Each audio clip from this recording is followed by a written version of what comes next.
InsyaAllah kita akan melanjutkan pengajian kita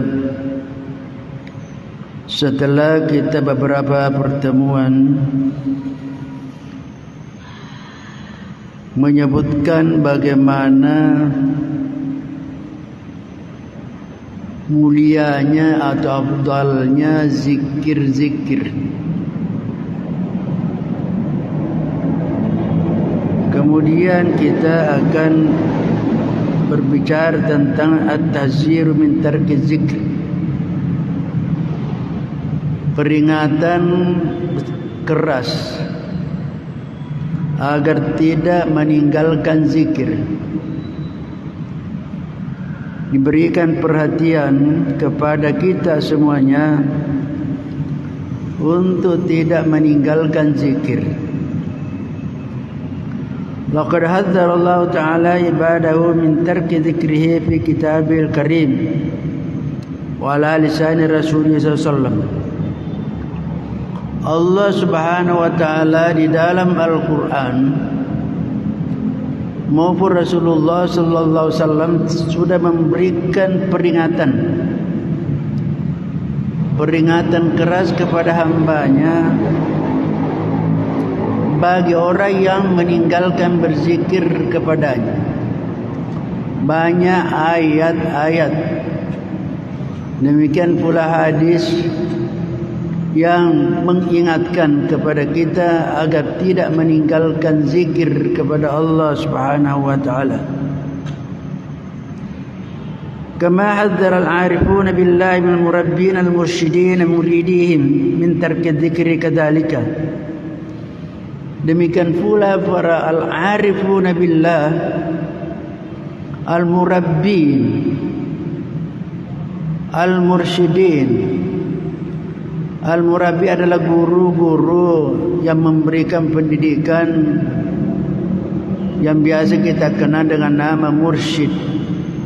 Demikian pula memberikan perhatian kepada murid-muridnya agar ia tidak meninggalkan zikir. Kita dapat melihat dalam Al-Quran beberapa ayat di dalam surah Az-Zukhruf ayat 36-37 Allah berfirman, "Wa may ya'shu an dzikrir rahman nuqayyid lahu syaitanan fahuwa lahu qarin wa innahum lasuddunahum 'anis sabil wa yahsabuna annahum muhtadun." Wa may ya'shu an dzikrir rahmani, siapa yang berpaling mengingat kepada Allah Ar-Rahman, Allah yang Ar-Rahman Maha Pengasih, maka akan dijadikan syaitan baginya menjadi teman. Fa huwa lahu qarin. Jadi syaitan akan menjadi teman bagi orang yang tidak berzikir. Ya'shu, berpaling, tidak berzikir, maka syaitan akan menjadi temannya. Wa innahum lasuddunahum 'anis sabil wa yahsabuna annahum muhtadun. Sementara mereka la yasuddunahum, menghalangi hamba-hamba Allah dari jalan yang benar.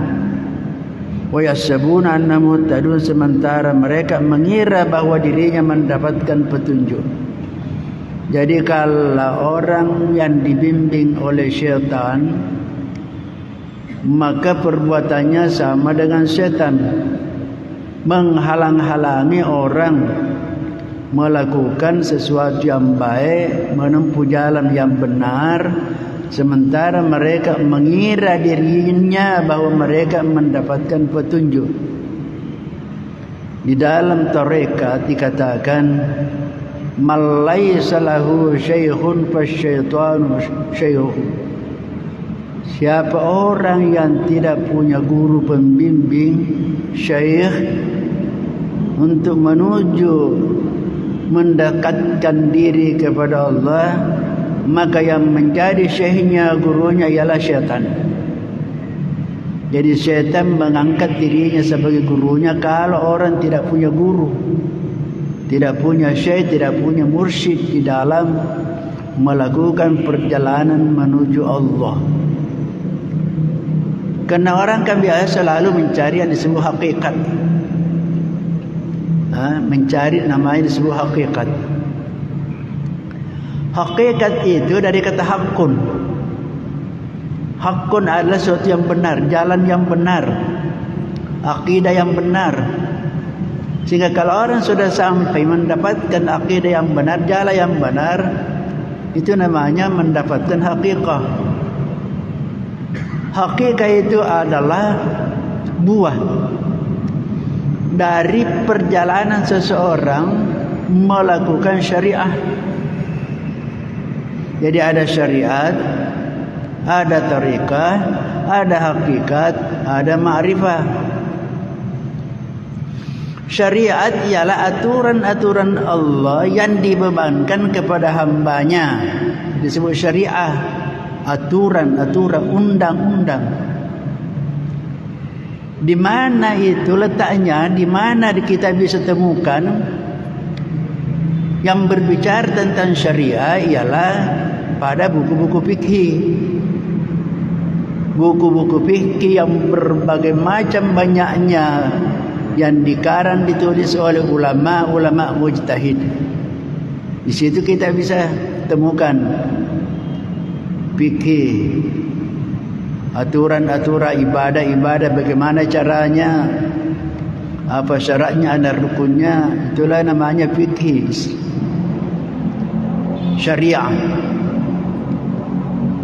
Tetapi itu syariat, yaitu harus didukung oleh iman. Oleh iman, akidah yang benar. Karena tanpa iman itu ibadah yang kita lakukan itu tidak benar. Akidah yang salah, maka pasti ibadah yang dilakukan juga tidak benar.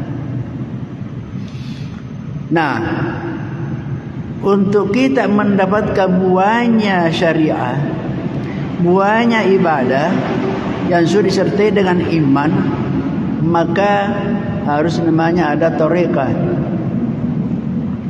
Tariqah yang ditempuh untuk mendapatkan hasil. Tariqah dalam bahasa Arab jalan, sistem, metode.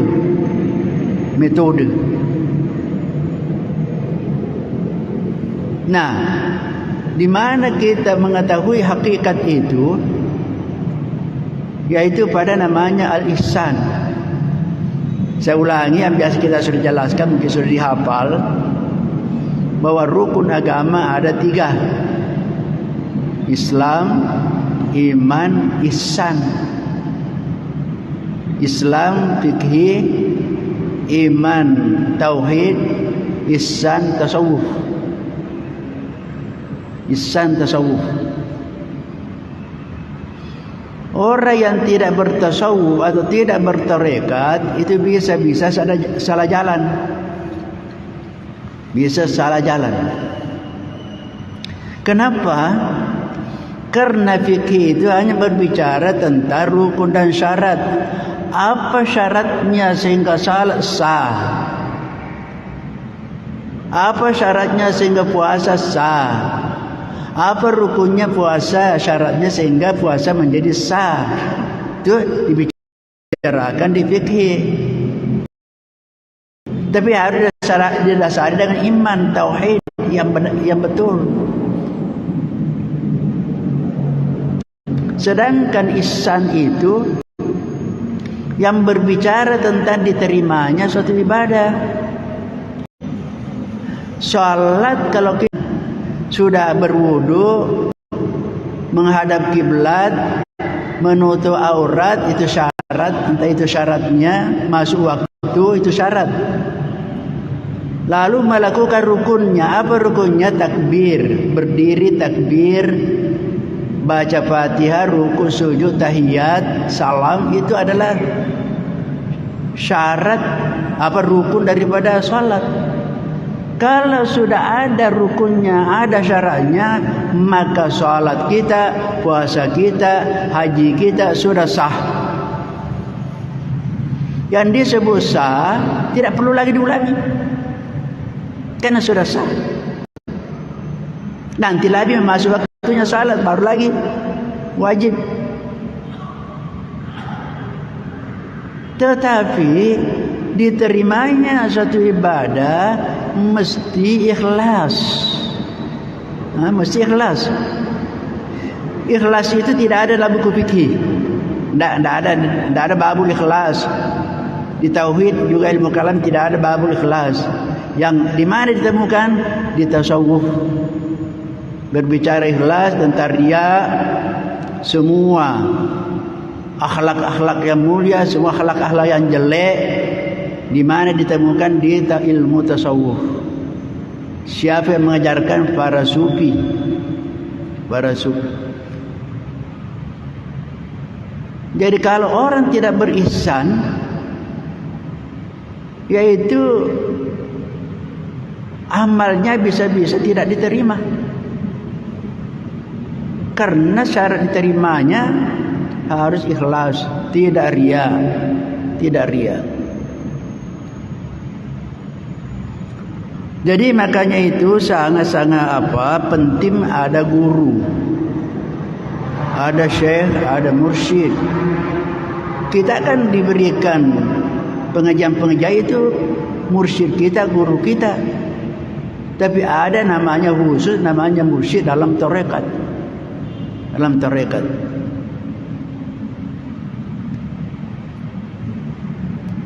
Kenapa? Karena kalau orang tidak ada pembimbingnya, tidak ada gurunya, tidak ada mursyidnya, maka setan sendiri yang menjadi gurunya. Kalau setan menjadi gurunya, ya suddunahu anis sabil. Dia akan menghalang-halangi orang berbuat baik, menempuh jalan yang benar. Dan mereka mengira dirinya bahwa mereka mendapat petunjuk. Ya kan banyak Patareka salah. Nak kira dirinya bahwa itu benar padahal salah. Baru-baru kita baca di berita. Ada di Goa. Itu tarekat yang kalau sudah masuk dijamin masuk surga. Bayar sekian juta. Pasti banyak orang mau. Tapi kalau orang punya ilmu pasti tidak mau. Jadi siapa yang menjadi pengikutnya? Orang-orang yang tidak paham apa-apa, rakyat jelata. Yang paling banyak tukang-tukang beca. Itu. Kenapa? Karena mau enak. Tidak perlu sholat, jamin masuk surga, ada kartunya. Jaminan masuk surga bukan main. Biar orang berapa juta bisa bayar. Tapi tertipu. Wahum yasabuna namutadu. Mereka mengira dirinya bahwa sudah mendapatkan petunjuk, padahal itu tidak. Kapan tidak berdasarkan Al-Quran dan hadis, jangan dipercaya. Orang sufi mengatakan kalau ada orang punya keistimewaan, karamah, mampu terbang di atas udara tanpa melalui pesawat, orang bisa berjalan di atas air tanpa perahu, tapi tidak melakukan syariah, jangan percaya. Itu setan, itu gurunya. Kemudian pada ayat surah Al-A'raf ayat 2205, wadhkur rabbaka fi nafsika tadarruan wa khifatan wa dunal jahri minal qawli bil ghuduwi wal asal wala takun minal ghafilin. Ingatlah Tuhanmu, berzikirlah kepada Tuhanmu pada dirimu. Di diri kita ini haruslah ingat kepada Allah. Tadarruan, dengan cara rendah hati. Cara rendah hati, berzikir dengan merendahkan hati di hadapan Allah. Wa khifatan, dan secara dengan rasa takut. Berzikir kita merendahkan diri dan memperlihatkan rasa takut kita kepada Allah. Wa dunal jahri ma'al qaul, tanpa mengeraskan suara. Bil ghudwi wal asari, waktu pagi dan waktu petang. Wala takum minal ghafil, janganlah kalian menjadi termasuk orang-orang yang lalai, yang lupa. Saya jelaskan sedikit ayat ini, karena ada juga sekelompok orang tidak setuju kalau berzikir berjamaah apalagi bersuara keras. Ini dalilnya. Wadunal jahri ma'al qaul, tidak keras suara. Apakah betul gitu? Banyak orang biasa kita berzikir dengan suara keras. Kalau melihat ayat ini memang demikian, tetapi sebenarnya ayat ini turun, ayat Makkiyah namanya, turun di Mekah ketika orang Islam baru pertama. Nabi menyampaikan dakwah, jangankan berzikir, salat saja kalau didengar suaranya keras oleh orang-orang musyrik waktu itu dia ganggu. Makanya Allah mengatakan jangan keras suara kalau salat waktu itu pada awal pertama Islam. Karena kalau didengar oleh orang-orang musyrikin diganggu. Jadi itu ayat ini berlaku untuk pada masa atau kita berada di daerahnya orang-orang bukan Islam mengganggu. Kalau mendengar demikian jangan keras suara. Jangan keras suara. Jadi kalau tidak ada gangguan, tidak ada mengganggu seperti kita sekarang, tidak ada lagi. Tidak ada lagi orang mengganggu, datang mengganggu kalau orang dengar suara berzikir. Jadi boleh. Itu panjang sebenarnya permasalahannya kalau kita bahas. Saya kira mungkin sudah dulu kita. Zikir sir dengan zikir jahriyah. Kapan afdal bersuara? Kapan afdal berzikir dengan suara kecil? Itu sudah saya kira kita sudah dulu bahas tentang ini. Kemudian dikatakan bil ghudwi wal asal, berzikir di waktu pagi dan petang. Kenapa ini dua diutamakan? Waktu pagi adalah waktu kita bangun dari tidur, menghadapi kesibukan sepanjang hari. Maka itu harus dimulai dengan berzikir, ingat kepada Allah, menuju kepada kegiatan kita, pekerjaan kita, dimulai dengan zikir, ingat kepada Allah. Makanya itu kita bangun kan ada zikir-zikir khusus. Ada doa bangun tidur. Alhamdulillahilladzi ahyana ba'da ma amatana wa ilaihin nusyur. Itu yang kita doa. Minimal itu. Kita memuji kepada Allah. Kenapa kita memuji ahyana ba'da ma amat? Karena kita dihidupkan oleh Allah setelah dimatikan. Dihidupkan karena bangun sudah mati. Jadi mati, tidur itu bersaudara dengan mati. Nabi mengatakan an-naumu akhul maut. Tidur itu saudaranya mati. Hanya bedanya orang yang mati sudah tidak dikembalikan lagi tadi jiwanya, ruhnya yang keluar. Sementara orang terbangun dikembalikan. Jadi diibaratkan bahwa kalau orang tidur kemudian terbangun, ibaratkan orang melayang-layang, dipegang talinya kemudian kita tarik kembali, dilepaskan, tapi tidak semuanya lepas. Jadi ruh kita itu sebahagian saja. Jadi itu dalam Al-Quran dikatakan fayumsikul lati qada 'alaihal maut wa yursilul ukhra. Orang yang mati Allah lepaskan secara penuh, kemudian wa yursilul ukhra, lalu Allah melepaskan, mengembalikan yang belum ditetapkan untuk mati, itu kita tidur. Jadi dalam Al-Quran dikatakan bahwa tidur itu serupa dengan mati. Serupa dengan mati. Makanya itu kita bangun tidur berdoa. Karena ada orang yang tidur langsung tidur terus, tidak bangun-bangun. Makanya itu dikatakan an-naumu mautun sagir wal mautu naumun kabir. Tidur itu adalah mati kecil, sementara mati adalah tidur besar. Jadi ada keserupaan karena bersaudara. Karena bersaudara. Hanya bedanya rata-rata kita suka dan senang tidur. Tapi mungkin semua kita tidak senang mati. Padahal itu sebenarnya kalau tahu hakikatnya, tidak, pasti orang tidak takut mati. Kenapa? Sama aja tidur. Kalau tidur kan biasa kita mimpi. Mimpi ada mimpi yang baik, ada mimpi yang buruk. Orang yang mimpi baik kan senang. Tapi pasti orang mimpi yang baik tentu tidak ada yang hal-hal yang mengganggu sebelum tidur. Tapi kalau ada masalah-masalah yang mengganggu sebelum tidur itu, maka pasti mimpi-mimpinya tidak baik.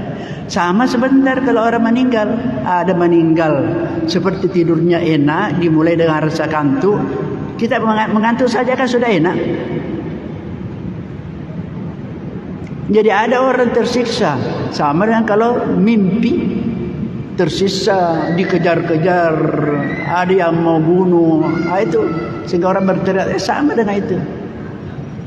Artinya perumpamaan tidak persis sama betul, tetapi itu Allah memberikan perumpamaan.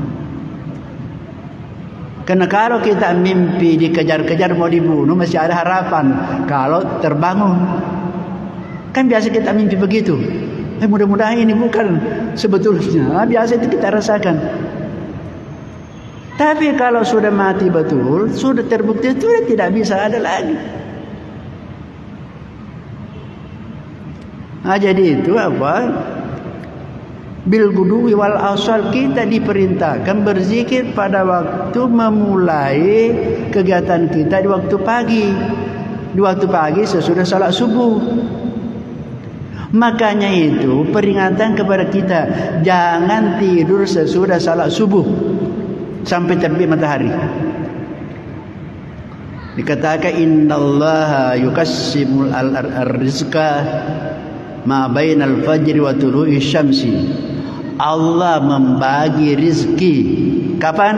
Antara terbitnya fajar sampai terbit matahari. Di situ waktunya dibagi rizki. Jadi kalau orang tidur waktu itu tidak dapat pembagian. Tidak dapat pembagian. Dan bukan hanya itu, banyak apa yang berkaitan dengan apa kesehatan dari segi kedokteran. Jadi kita usahakan selama, karena begini, ada memang orang perlu tambah tidurnya karena memang mungkin terganggu tidurnya waktu malam, kurang. Itu boleh dalam keadaan darurat namanya. Karena dalam keadaan darurat namanya boleh. Tapi jangan biasakan. Jangan biasakan. Sehingga biasa orang tua kita juga di kampung pesan kepada anak-anaknya, jangan suka tidur pagi.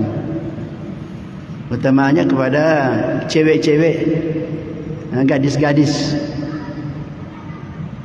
Kenapa? Saya biasa beri contoh. Kalau ada gadis-gadis suka tidur pagi, sudah dibagi-bagi jodoh, karena tertidur, jodoh muda sudah habis dibagi, terpaksa dia dapat jodoh pensiun. Ya, jadi sana itu. Makanya dikatakan bil gudui, berzikirlah waktu pagi, jangan tidur situ. Kalau perlu kita jalan-jalan, kalau siapa tahu kita tinggal di rumah tertidur, jalan-jalan lah. Jalan-jalan pagi. Kan itu mendapat kesehatan. Kemudian udara waktu pagi kan sehat. Kita menghirup udara pagi itu sehat. Wal asal, yang kedua, kita disuruh berzikir di waktu petang, waktu sesudah salat maghrib ini. Juga dianjurkan menjelang maghrib sampai sudah maghrib, makanya itu ada doa-doa sesudah itu. Kenapa? Karena kita memulai malam kita untuk seterusnya supaya dimulai dengan zikir. Makanya itu juga ada doa untuk kita tidur. Bismikallahumma ahya wa amutu, itu paling pendek. Wada'tu jambi wa bika arfa'tu nafsi in amsakta wa in asralta fahfadha kama tahfudu ibadaka salih. Jadi ada minimal kita bismillah, bismikallahumma ahya wa amutu, dengan namamu Allah saya hidup dan saya mati. Itu doa-doa. Banyak doa-doa yang dibaca kalau kita mau tidur. Banyak doa. Baca Fatihah,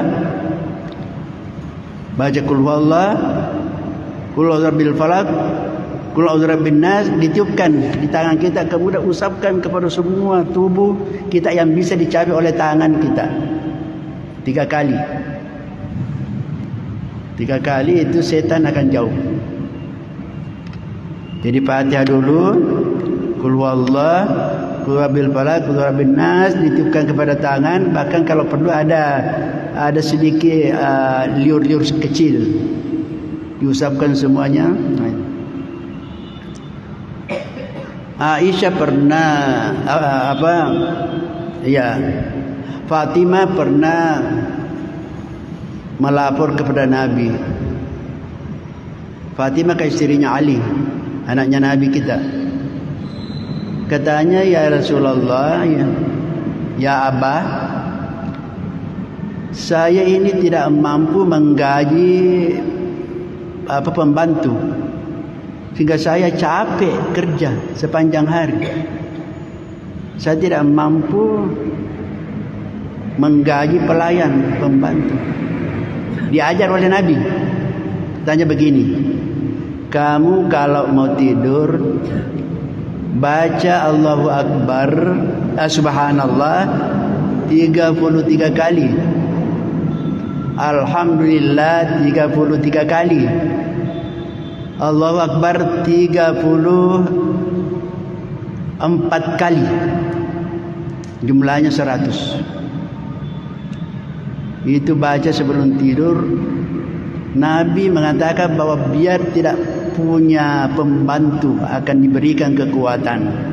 Tapi tentunya tidak semuanya sama. Orang baca doa, ada orang baca doa, ada pengaruhnya, ada tidak. Terserah dari tingkat kehusyuan kita.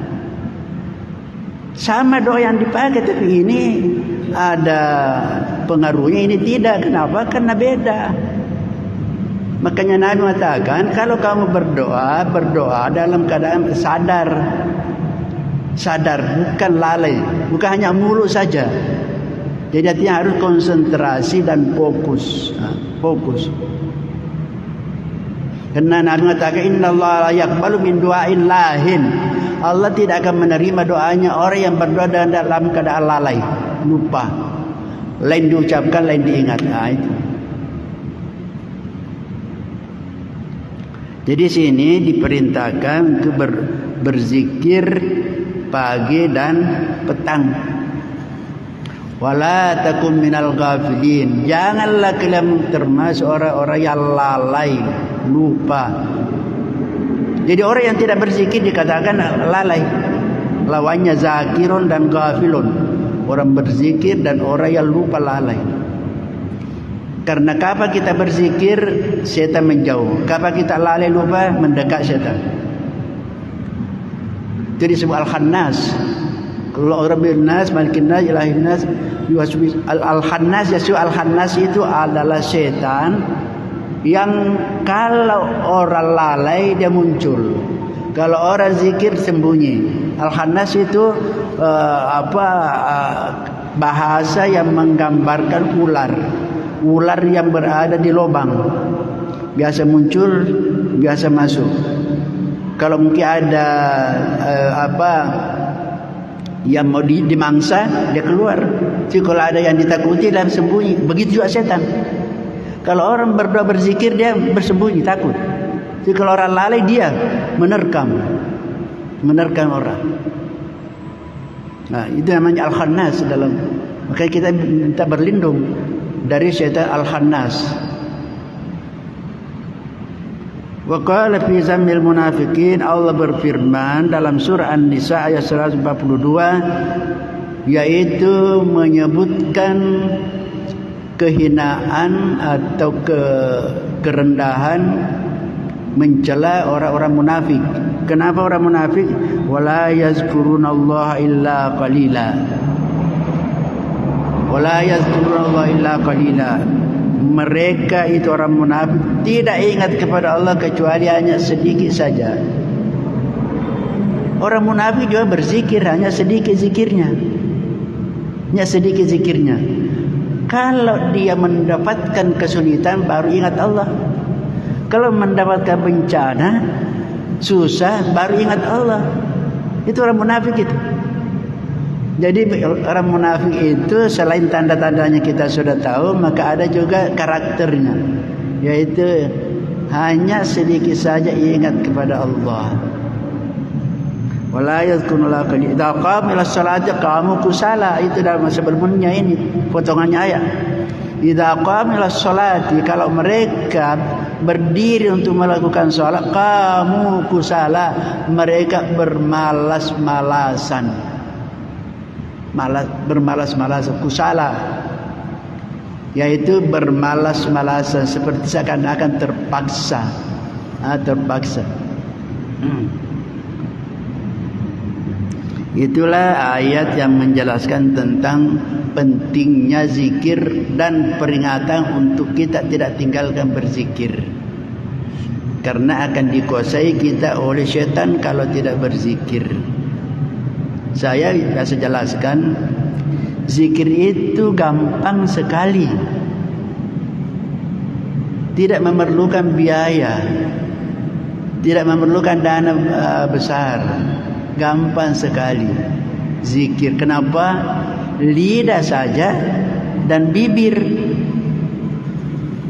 bahkan bisa keduanya itu tidak kalau zikir dengan hati. Tadi dalam pengajian terdekat di rumah, saya jelaskan kenapa orang yang sedikit mau berzikir. Kenapa? Karena pahalanya zikir sangat-sangat besar. Kalau ada barang dijual mahal, harganya sedikit orang beli, pasti sedikit orang beli. Kalau barang mahal, yang banyak orang beli barang yang murah, pasti. Emas kan mahal harganya, dan tidak setiap hari orang belanja beli emas. Barang apa saja yang mahal harganya tidak banyak orang mampu beli. Sama dengan zikir. Zikir ini karena pahalanya sangat tinggi, tidak semuanya orang bisa. Allah mengatakan wala dzikrullahi akbar, sungguh berzikir kepada Allah akbar adalah ibadah yang paling besar. Itu akbar dalam bahasa Arab namanya isim tafdil, sangat akbar. Beda dengan kabir. Kalau kabir itu besar, kalau akbar sangat besar. Jadi berzikir itu akbar, ibadah yang paling besar kala semua ibadah-ibadah lain. Saya kira dulu kita sudah jelaskan. Ibadah lain, puasa tidak bisa kita lakukan kalau bukan bulan Ramadan, itu puasa Ramadan. Dan ada waktu tertentu. Salat juga demikian, tidak bisa salat kalau belum masuk waktu. Tidak ada wudu, harus menghadap kiblat. Kalau zikir tidak. Zikir kapan saja, tidak ada waktu tertentu, tidak mesti berwudu, tidak ada waktu tertentu harus itu, tidak, kapan saja dan di mana saja. Karena zikir adalah ibadah yang sangat besar pahalanya, maka Allah menjanjikan pahala juga yang paling besar. Apa pahala yang paling besar? Balasan dari Allah paling besar ialah mendapatkan ridhanya. Dalam Al-Quran Allah mengatakan waridwanum minallahi akbar. Ridhanya Allah itu balasan yang paling besar. Jadi ibadah yang paling besar mendapat pahala yang paling besar. Apa ridhanya Allah? Kalau mendapat ridha Allah, yang lain sudah didapat. Surganya sudah didapat, semua rahmatnya, bantuannya sudah dapat. Kalau ridhanya Allah, karena Allah sudah senang, maka semuanya yang kebutuhannya akan diberikan.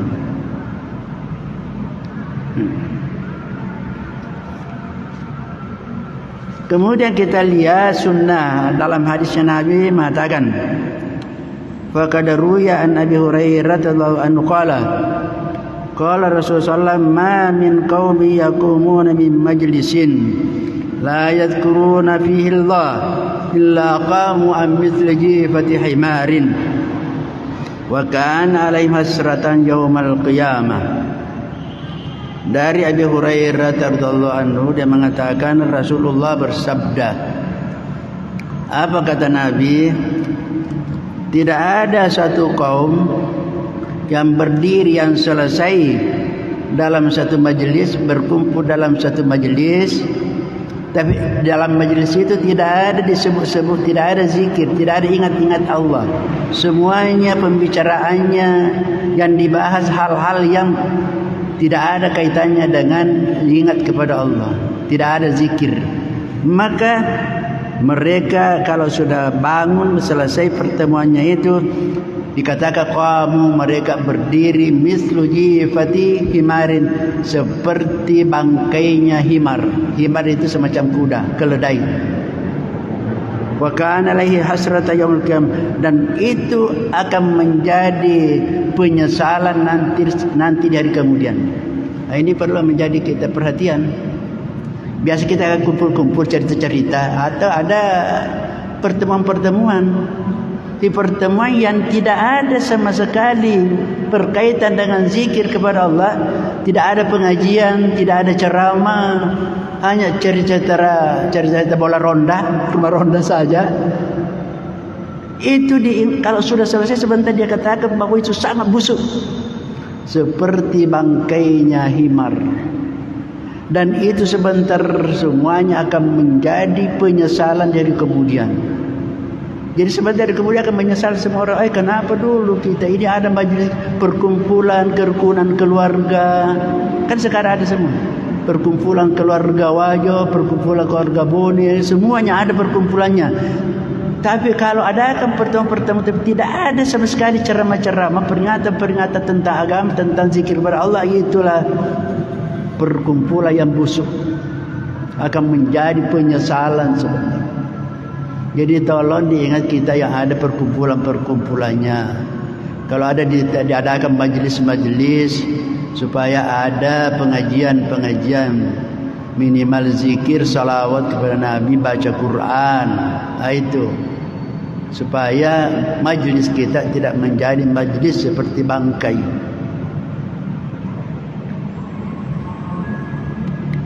Wan Abi Hurairah radhiyallahu anhu, juga masih Abi Hurairah mengatakan qala Rasulullah SAW, Nabi bersabda, man qa'ada maq'adan lam yadhkurillaha fihi kana alaihi minallahi tiradan wa man ittaja'a madja'an la yadhkurullaha fihi kana alaihi malatiratan wa ma masya ahadun mamsha la yadhkurullaha fihi la kana alaihi minallahi tiradan. Ada 3 di sini. Siapa yang duduk di suatu majelis di mana tidak ada disebut-sebut Allah, berzikir kepada Allah, maka sebentar di hari kemudian menjadi penyesalan. Kita duduk sendirian ke, kalau tadi majelis, di sini duduk biar sendirian, tapi tidak pernah diingat-ingat Allah, tidak ada berzikir-zikir, sebentar akan menjadi penyesalan dari kemudian. Yang kedua, manida taja, siapa yang tidur-tidur baring-baring tapi juga tidak ingat-ingat Allah, tidak ada zikirnya, langsung saja buang dirinya ngorok, tidak ada zikir-zikir, juga akan menjadi penyesalan di hari kemudian. Yang ketiga, siapa yang jalan-jalan kepada suatu tempat, tujuan berjalan-jalan menuju kepada suatu tempat, juga tidak ingat kepada Allah, maka juga akan menjadi penyesalan. Inilah yang disebut yazkurunallaha qiyaman wa qu'udan wa ala junubihim. Jadi ada 3 tempat jangan kosong dari ingat kepada Allah. Qiyaman, waktu berdiri jalan-jalan. Yang kedua duduk. Yang ketiga baring-baring. Kita sudah jelaskan dulu. Tidak ada seorang di antara kita yang tidak berada dalam salah satu keadaan yang 3 ini. Kalau kita tidak berdiri pasti duduk. Kalau tidak duduk pasti baring-baring. Coba cari waktu yang lain di luar daripada itu. Tidak ada kan? Tidak ada. Bilang saya jongkok, mana bisa jongkok kalau tidak duduk? Bilang saya ruku, tidak ada orang ruku kalau tidak berdiri. Tidak ada. Jadi makanya harus diisi ketiganya. Karena kapan tidak diisi ketiganya ini menjadi penyesalan sementara. Jadi kalau kita duduk-duduk zikirlah. Kita baring-baring ya zikirlah. Kita jalan-jalan berdiri berzikir, isi lagi supaya tidak menjadi penyesalan sebenarnya. Saya kira insyaallah kita akan lanjut kepada pertemuan berikutnya ila akhirih. Wallahu subhanahu wa ta'ala alam. Amin. A'udzubillahi minasyaitonir rajim. Rabbana zalamna anfusana wa kita sebentar. Rabbana zalamna anfusana wa lan taghfir lana wa tarhamna lanakunanna khasirin. Rabbana la tuzigh qulubana ba'da hadaytana wa hab lana min ladunka rahmah innaka antal wahhab. Rabbana birna sabra wa thabbit qadamna bil qawmil kafirin. Allahumma nawwir qulubana bi nuri hidayatika kama nawwarta al-ardha min syamsika wa abada bi rahmatika arhamar rahimin. Allahumma iftah lana futuhal arifin. Allahumma iftah lana futuhal arifin. Allahumma iftah lana futuhal arifin. Rabbana hab lana min azwajina wa dhurriyyatina qurrata a'yun waj'alna lil muttaqina imama. Rabbana atina fid dunya hasanah wa fil akhirati hasanatan wa qina adzabannar. Sallallahu alaihi wasallam Muhammadin nabiyil ummi wa alihi wasallam. Subhana rabbika rabbil izzati amma yasifun wa salamun alal mursalin walhamdulillahi rabbil alamin. Al-Fatihah. Wallahu muwaffiq ila thariq. Assalamualaikum warahmatullahi wabarakatuh. Karena saya kurang anu kelakuannya. Kesini kita berdiri. InsyaAllah kita akan melanjutkan pengajian kita setelah kita beberapa pertemuan menyebutkan bagaimana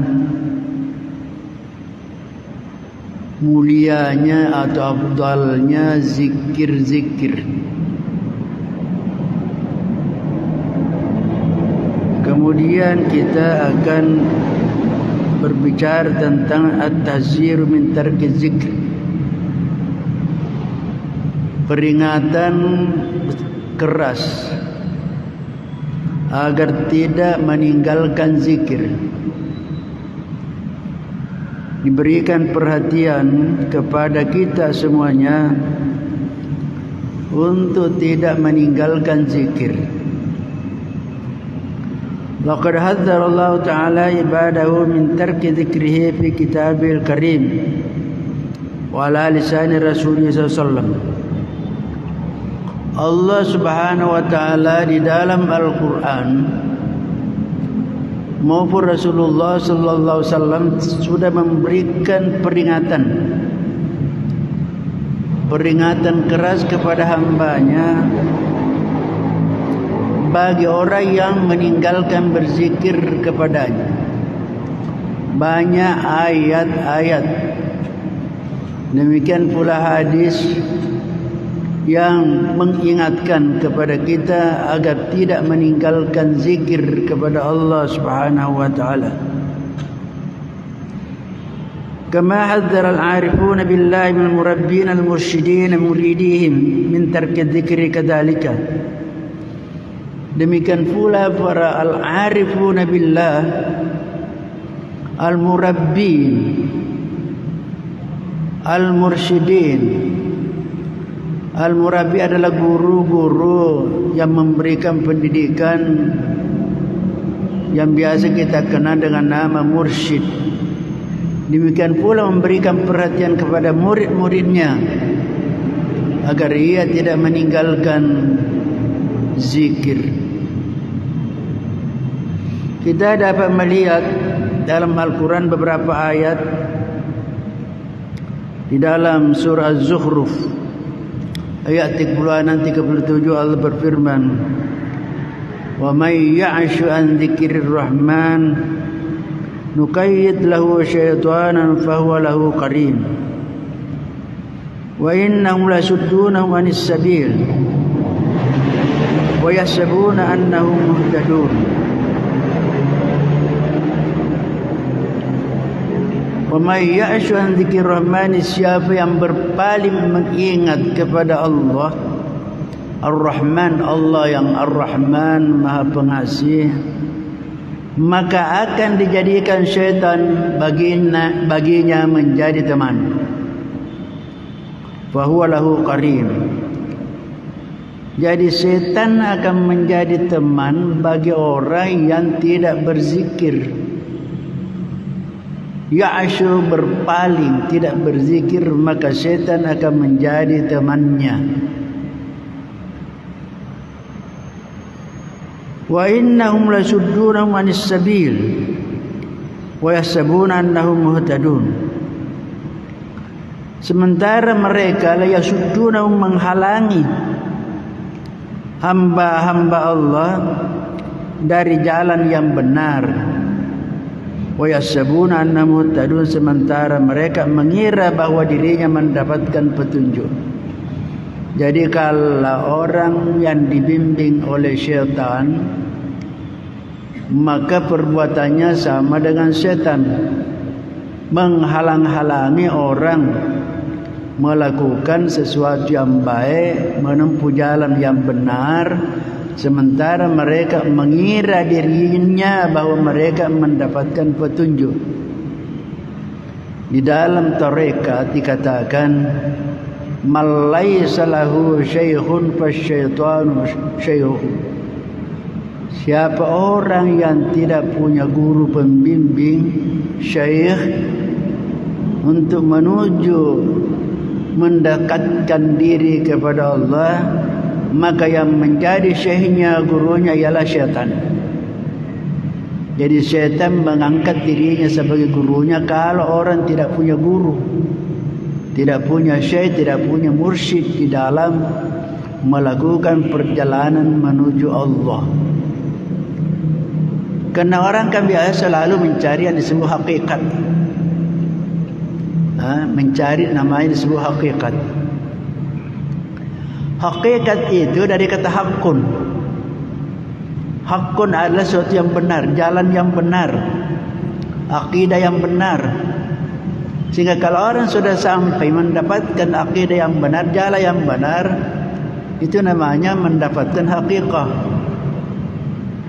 Hakikat itu adalah buah dari perjalanan seseorang melakukan syariah. Jadi ada syariat, ada tariqah, ada hakikat, ada ma'rifah. Syariat ialah aturan-aturan Allah yang dibebankan kepada hambanya, disebut syariah. Aturan-aturan, undang-undang. Di mana itu letaknya? Di mana kita bisa temukan yang berbicara tentang syariah? Ialah pada buku-buku fikih.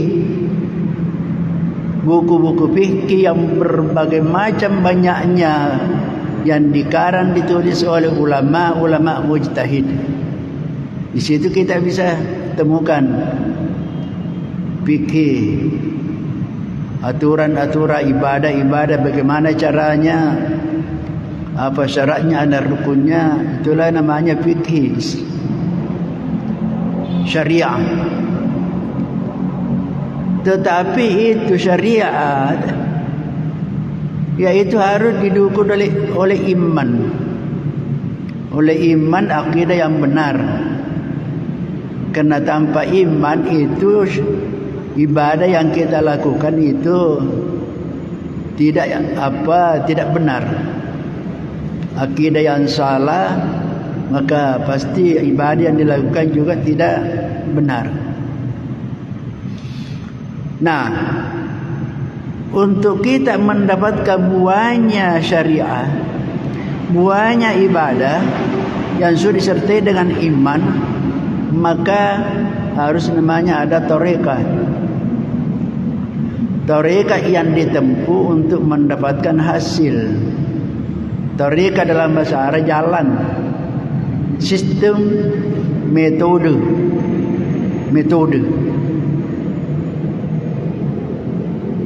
Nah, di mana kita mengetahui hakikat itu? Yaitu pada namanya al-ihsan. Saya ulangi yang biasa kita sudah jelaskan, mungkin sudah dihafal, bahwa rukun agama ada 3: Islam, iman, ihsan. Islam fikih, iman tauhid, ihsan tasawuf. Ihsan tasawuf.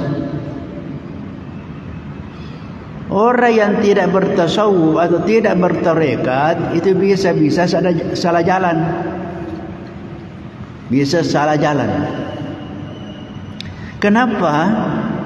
Karena fikih itu hanya berbicara tentang rukun dan syarat. Apa syaratnya sehingga salat sah? Apa syaratnya sehingga puasa sah? Apa rukunnya puasa, syaratnya sehingga puasa menjadi sah? Itu dibicarakan di fikih. Tapi harus didasari dengan iman, tauhid yang betul. Sedangkan ihsan itu yang berbicara tentang diterimanya suatu ibadah. Salat, kalau kita sudah berwudu, menghadap kiblat, menutup aurat, itu syarat. Entah itu syaratnya masuk waktu, itu syarat. Lalu melakukan rukunnya. Apa rukunnya? Takbir, berdiri takbir, baca Fatihah, ruku, sujud, tahiyat, salam. Itu adalah syarat, rukun daripada salat. Kalau sudah ada rukunnya, ada syaratnya, maka salat kita, puasa kita, haji kita sudah sah. Yang disebut sah tidak perlu lagi diulangi, karena sudah sah. Nanti lagi masuk waktunya salat, baru lagi wajib. Tetapi diterimanya suatu ibadah mesti ikhlas. Mesti ikhlas.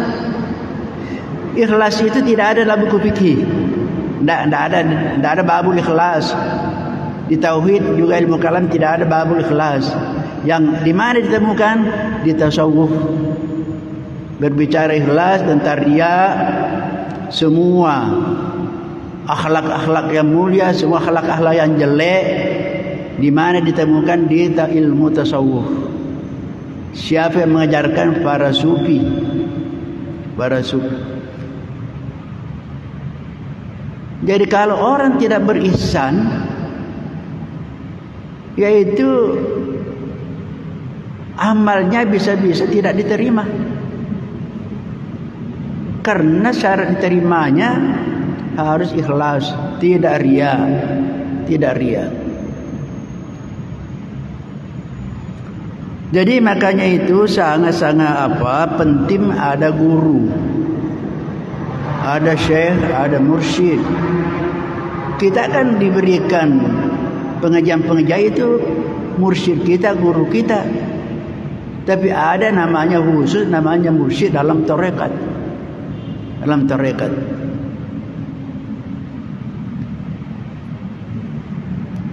Kenapa? Karena kalau orang tidak ada pembimbingnya, tidak ada gurunya, tidak ada mursyidnya, maka setan sendiri yang menjadi gurunya. Kalau setan menjadi gurunya, ya suddunahu anis sabil. dia akan menghalang-halangi orang berbuat baik menempuh jalan yang benar. Dan mereka mengira dirinya bahwa mereka mendapat petunjuk. Ya kan banyak patareka salah. Nah, kira dirinya bahwa itu benar padahal salah. Baru-baru kita baca di berita, ada di Goa itu tarekat yang kalau sudah masuk dijamin masuk surga, bayar sekian juta. Pasti banyak orang mau. Tapi kalau orang punya ilmu pasti tidak mau. Jadi siapa yang menjadi pengikutnya? Orang-orang yang tidak paham apa-apa, rakyat jelata. Yang paling banyak tukang-tukang beca. Itu. Kenapa? Karena mau enak. Tidak perlu sholat, jamin masuk surga, ada kartunya. Jaminan masuk surga bukan main. Biar orang berapa juta bisa bayar. Tapi tertipu. Wahum yasabuna namutadu. Mereka mengira dirinya bahwa sudah mendapatkan petunjuk, padahal itu tidak. Kapan tidak berdasarkan Al-Quran dan hadis, jangan dipercaya. Orang sufi mengatakan kalau ada orang punya keistimewaan karama mampu terbang di atas udara tanpa melalui pesawat, orang bisa berjalan di atas air tanpa perahu, tapi tidak melakukan syariah, jangan percaya. Itu setan, itu gurunya. Kemudian pada ayat surah Al-A'raf ayat 2205, wadhkur rabbaka fi nafsika tadarruan wa khifatan wa dunal jahri minal qawli bil ghuduwi wal asal wa la takun minal ghafilin. Ingatlah Tuhanmu, berzikirlah kepada Tuhanmu pada dirimu. Di diri kita ini haruslah ingat kepada Allah. Tadarruan, dengan cara rendah hati. Cara rendah hati, berzikir dengan merendahkan hati di hadapan Allah. Wa khifatan, dan secara dengan rasa takut. Berzikir kita merendahkan diri dan memperlihatkan rasa takut kita kepada Allah. Wa dunal jahri ma'al qaul, tanpa mengeraskan suara. Bil ghuduwi wal asal, waktu pagi dan waktu petang. Wala takum minal ghafil, janganlah kalian menjadi termasuk orang-orang yang lalai, yang lupa. Saya jelaskan sedikit ayat ini. Karena ada juga sekelompok orang tidak setuju kalau berzikir berjamaah, apalagi bersuara keras. Ini dalilnya. Wadunal jahri ma'al qaul, tidak keras suara. Apakah betul itu? Banyak orang biasa kita berzikir dengan suara keras. Kalau melihat ayat ini memang demikian, tetapi sebenarnya ayat ini turun, ayat Makkiyah namanya, turun di Mekah ketika orang Islam baru pertama. Nabi menyampaikan dakwah, jangankan berzikir, salat saja kalau didengar suaranya keras oleh orang-orang musyrik waktu itu dia ganggu. Jadi makanya Allah mengatakan jangan keras suara kalau salat waktu itu pada awal pertama Islam. Karena kalau didengar oleh orang-orang musyrikin diganggu. Jadi itu ayat ini berlaku untuk pada masa atau kita berada di daerahnya orang-orang bukan Islam mengganggu. Kalau mendengar demikian jangan keras suara. Jangan keras suara. Jadi kalau tidak ada gangguan, tidak ada mengganggu seperti kita sekarang, tidak ada lagi. Tidak ada lagi orang mengganggu, datang mengganggu kalau orang dengar suara berzikir. Jadi boleh. Itu panjang sebenarnya permasalahannya kalau kita bahas. Saya kira mungkin sudah dulu kita. Zikir sir dengan zikir jahriyah. kapan afdal bersuara, kapan afdal berzikir dengan suara kecil. Itu sudah saya kira kita sudah dulu bahas tentang itu. Kemudian dikatakan bil gudwi wal asal, berzikir di waktu pagi dan petang. Kenapa ini dua diutamakan? Waktu pagi adalah waktu kita bangun dari tidur, menghadapi kesibukan sepanjang hari. Maka itu harus dimulai dengan berzikir, ingat kepada Allah, menuju kepada kegiatan kita, pekerjaan kita, dimulai dengan zikir, ingat kepada Allah. Makanya itu kita bangun kan ada zikir-zikir khusus. Ada doa bangun tidur. Alhamdulillahilladzi ahyana ba'da ma amatana wa ilaihin nusyur. Itu yang kita doa, minimal itu. Kita memuji kepada Allah. Kenapa kita memuji ahyana ba'da ma amat? Karena kita dihidupkan oleh Allah setelah dimatikan. Dihidupkan karena bangun sudah mati. Jadi mati, tidur itu bersaudara dengan mati. Nabi mengatakan an-naumu akhul maut. Tidur itu saudaranya mati. Hanya bedanya orang yang mati sudah tidak dikembalikan lagi tadi jiwanya, ruhnya yang keluar. Sementara orang terbangun dikembalikan.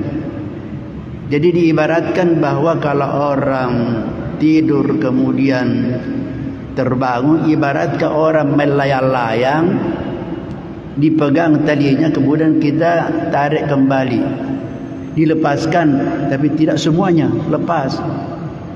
Jadi ruh kita itu sebahagian saja. Jadi itu dalam Al-Quran dikatakan fayumsikul lati qada 'alaihal maut wa yursilul ukhra.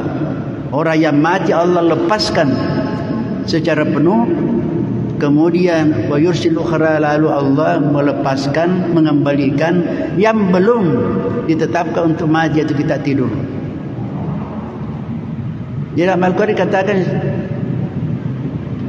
bahwa tidur itu serupa dengan mati, serupa dengan mati. Makanya itu kita bangun tidur berdoa. Karena ada orang yang tidur langsung tidur terus, tidak bangun-bangun. Makanya itu dikatakan an-naumu mautun sagir wal mautu naumun kabir. Tidur itu adalah mati kecil, sementara mati adalah tidur besar. Jadi ada keserupaan karena bersaudara. Karena bersaudara. Hanya bedanya rata-rata kita suka dan senang tidur. Tapi mungkin semua kita tidak senang mati. Padahal itu sebenarnya kalau tahu hakikatnya, tidak, pasti orang tidak takut mati. Kenapa sama aja tidur? Kalau tidur kan biasa kita mimpi. Mimpi ada mimpi yang baik, ada mimpi yang buruk. Orang yang mimpi baik kan senang. Tapi pasti orang mimpi yang baik tentu tidak ada yang hal-hal yang mengganggu sebelum tidur. Tapi kalau ada masalah-masalah yang mengganggu sebelum tidur itu, maka pasti mimpi-mimpinya tidak baik. Sama sebentar kalau orang meninggal. Ada meninggal seperti tidurnya enak, dimulai dengan rasa kantuk. Kita mengantuk saja kan sudah enak. Jadi ada orang tersiksa.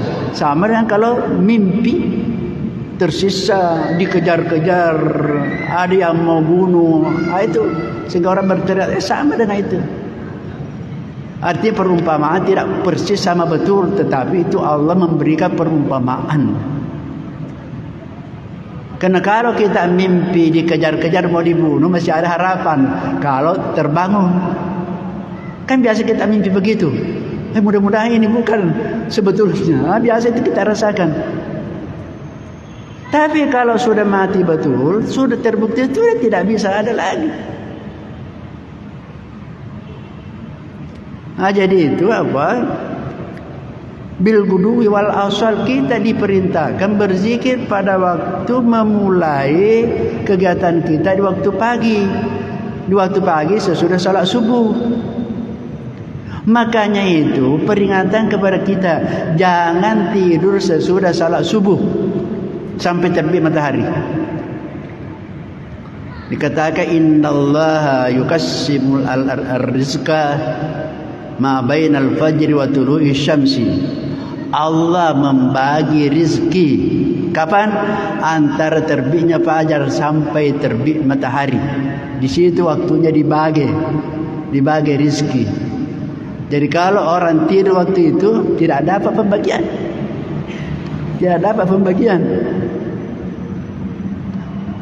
Dan bukan hanya itu, banyak apa yang berkaitan dengan kesehatan dari segi kedokteran. Jadi kita usahakan selama, karena begini, ada memang orang perlu tambah tidurnya karena memang mungkin terganggu tidurnya waktu malam, kurang. Itu boleh dalam keadaan darurat namanya. Karena dalam keadaan darurat namanya boleh. Tapi jangan biasakan. Sehingga biasa orang tua kita juga di kampung pesan kepada anak-anaknya jangan suka tidur pagi. Utamanya kepada cewek-cewek, gadis-gadis. Kenapa? Saya biasa beri contoh. Kalau ada gadis-gadis suka tidur pagi, sudah dibagi-bagi jodoh, karena tertidur, jodoh muda sudah habis dibagi, terpaksa dia dapat jodoh pensiun. Ya kan? Jadi sana itu. Makanya dikatakan bil gudui, berzikirlah waktu pagi, jangan tidur situ. Kalau perlu kita jalan-jalan, kalau siapa tahu kita tinggal di rumah tertidur, jalan-jalan pagi. Kan itu mendapat kesehatan. Kemudian udara waktu pagi kan sehat. Kita menghirup udara pagi itu sehat. Wal asal, yang kedua, kita disuruh berzikir di waktu petang, waktu sesudah salat maghrib ini. Juga dianjurkan menjelang maghrib sampai sudah maghrib, makanya itu ada doa-doa sesudah itu. Kenapa? Karena kita memulai malam kita untuk seterusnya supaya dimulai dengan zikir. Makanya itu juga ada doa untuk kita tidur. Bismikallahumma ahya wa amutu, itu paling pendek. Wada'tu jambi wa bika arfa'tu nafsi in amsakta wa in asalta fahfadha kama tahfudu ibadaka salih. Jadi ada minimal kita Bismillahirrahmanirrahim ahya wa amut, dengan namamu Allah saya hidup dan saya mati. Itu doa-doa. Banyak doa-doa yang dibaca kalau kita mau tidur, banyak doa. Baca Fatihah, baca Qul huwallah, Qul a'udzu birabbil falaq, Qul a'udzu birabbin nas, ditiupkan di tangan kita, kemudian usapkan kepada semua tubuh kita yang bisa dicapai oleh tangan kita 3 kali.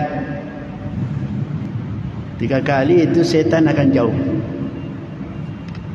Jadi Fatihah dulu, Qul huwallah, Qul birabbil falaq, Qul birabbin nas, ditiupkan kepada tangan. Bahkan kalau perlu ada sedikit liur-liur kecil, diusapkan semuanya.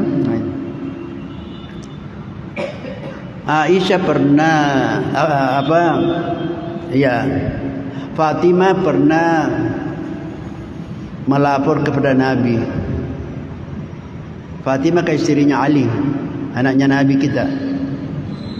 Katanya, ya Rasulullah, ya Abah,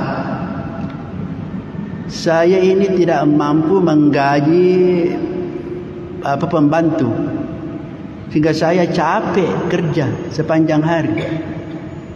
Saya tidak mampu menggaji pelayan pembantu. Diajar oleh Nabi. Tanya begini, kamu kalau mau tidur baca Allahu Akbar, subhanallah 33 kali, alhamdulillah 33 kali, Allahu Akbar 34 kali, jumlahnya 100. Itu baca sebelum tidur. Nabi mengatakan bahwa biar tidak punya pembantu akan diberikan kekuatan. Tapi tentunya tidak semuanya sama orang baca doa. Ada orang baca doa, ada pengaruhnya, ada tidak. Terserah dari tingkat kehusyuan kita. Sama doa yang dipakai, tapi ini ada pengaruhnya, ini tidak. Kenapa? Karena beda. Makanya Nabi mengatakan, kalau kamu berdoa dalam keadaan sadar, bukan lalai, bukan hanya mulut saja. Jadi artinya harus konsentrasi dan fokus. Karena Nabi mengatakan, innallaha la yaqbalu min du'ain lahin. Allah tidak akan menerima doanya orang yang berdoa dalam keadaan lalai, lupa. Lain diucapkan, lain diingat. Itu. Jadi sini diperintahkan untuk berzikir pagi dan petang. Wala takum minal ghafilin. Janganlah kalian termasuk orang-orang yang lalai, lupa. Jadi orang yang tidak berzikir dikatakan lalai. Lawannya zakirun dan ghafilun. Orang berzikir dan orang yang lupa, lalai. Karena kapan kita berzikir, setan menjauh. Kapan kita lalai lupa, mendekat setan. Itu disebut al-khannas.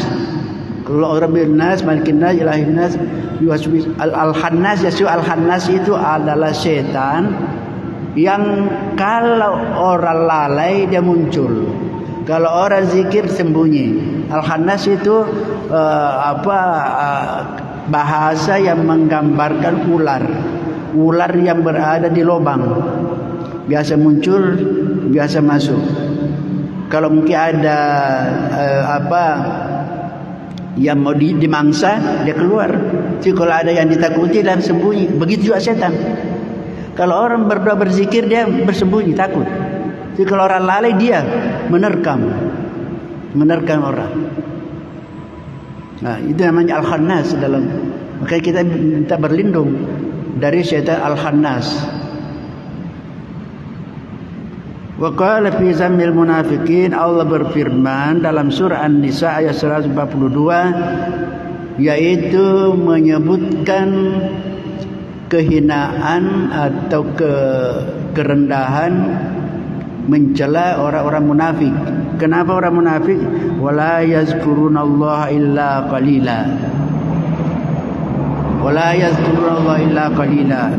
Mereka itu orang munafik tidak ingat kepada Allah kecuali hanya sedikit saja. Orang munafik juga berzikir hanya sedikit zikirnya. Kalau dia mendapatkan kesulitan baru ingat Allah. Kalau mendapatkan bencana, susah, baru ingat Allah. Itu orang munafik itu. Jadi orang munafik itu selain tanda-tandanya kita sudah tahu, maka ada juga karakternya, yaitu hanya sedikit saja ingat kepada Allah. Wala yadhkurullaha qalila. Idza qamu ila sholati qamu kusala. Itu dalam sebelumnya ini potongannya ayat. Idza qamu ila sholati, kalau mereka berdiri untuk melakukan salat, qamu kusala, mereka bermalas-malasan.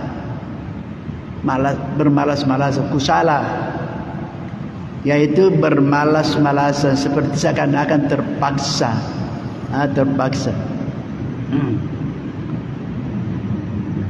Itulah ayat yang menjelaskan tentang pentingnya zikir dan peringatan untuk kita tidak tinggalkan berzikir, karena akan dikuasai kita oleh syaitan kalau tidak berzikir. Saya biasa jelaskan, zikir itu gampang sekali, tidak memerlukan biaya, tidak memerlukan dana besar, gampang sekali zikir. Kenapa? lidah saja dan bibir. Bahkan bisa keduanya itu tidak kalau zikir dengan hati. Tadi dalam pengajian tarekat di rumah saya jelaskan kenapa orang yang sedikit mau berzikir. Kenapa? Karena pahalanya